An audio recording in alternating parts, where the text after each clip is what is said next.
Bibilangin na nga po namin itong alkansya kahit hindi pa puno. Nung inipon namin ito ay para nga ito sa birthday ni Kuya Zian. Pero dahil madami nga ito kumarites, syempre meron ding mapupunta sa tindahan. Priority nito ay magiging puhunan dahil galing din naman ito sa tindahan. Tulugan ulit namin ito nung December kumarites. Ito yung kagandahan pag may ipon ka, kahit barya nga yan ay hindi mo na kailangang umutang para pang gastos or pang birthday ninyo. Tinanong ko siya kung anong gusto niya ngayong birthday niya. Wala nga siyang request at nagpabili lang siya ng mga t-shirt sa amin. Kaya ang sabi ko nga, ikakain na lang kami sa labas. Sure kasi ay naghanda siya dahil yun nga po yung request niya dahil gusto niya nga makasama yung mga classmate niya. Pero ngayon dahil wala naman, kaya bumili na lang kami ng mga t-shirt niya. Pati na nga rin po yung kapatid niya ay binila na namin. Saka short na panglakad. Pag nagbe-birthday nga yung mga anak namin ay hindi yung gusto namin yung sinusunod namin, kundi tinatanong namin sila kung anong gusto nila.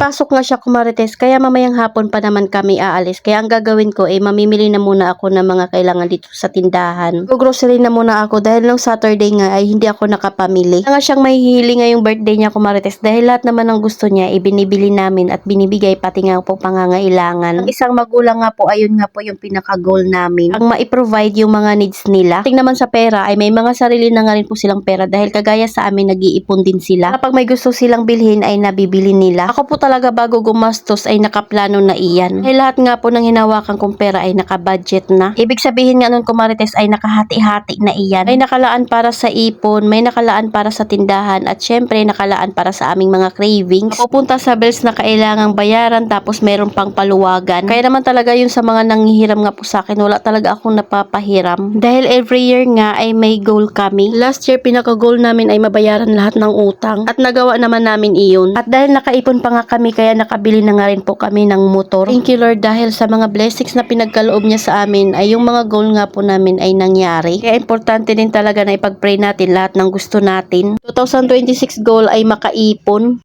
Kung sinasabi na kahit maliit lang yung pera mo, basta may butal ka ay itago mo iyan. Hindi yung tipong may butal ka na 100 mag-iisip ka kung saan mo pwedeng ibili. Pag may extra pera ka, kahit magkano pa yan ay itabi mo at wag mong isipin na nag-iipon ka. Paglipas na mga araw, buwan or taon ay hindi mo mamamalayan na nakakaipon ka na. Kailangang mag-ipon habang bata pa dahil hindi natin alam kung pagtanda natin ay kung kailan tayo magkakasakit. San nga hindi pa tayo tumanda may sakit na tayo. Wala tayong ibang mahuhugutan ng tulong kundi yung sarili lang natin. Dahil patagal ng patagal ang panahon kumarites, pahirap ng pahirap ang buhay. Dahil napamahal yung mga bilihin, bigas, bills, pati mga pamasahe. Kaya sa lahat ng pagsisikap namin kumarites ay para nga po yan sa aming mga anak. Syempre kasama na yung plano doon para sa aming pagtanda. Dahil panigurado naman ay magkakaroon din yan sila ng sarili nilang pamilya. Kung nga po talaga yung taong tipong advance na mag-isip. Hindi rin kasi talaga ako sanay na humingi ng tulong sa iba. Gugustuhin ko na nga magsikap ng sariling paraan. Pero syempre lahat naman ng ginagawa namin kumarites ay pinagpipray ko iyan. At mamuhay na kasama mo sigad sa lahat ng plano mo. Ayan at nabilang na nga po iyan lahat ni Jowa. Ayan nakaipon nga kami ng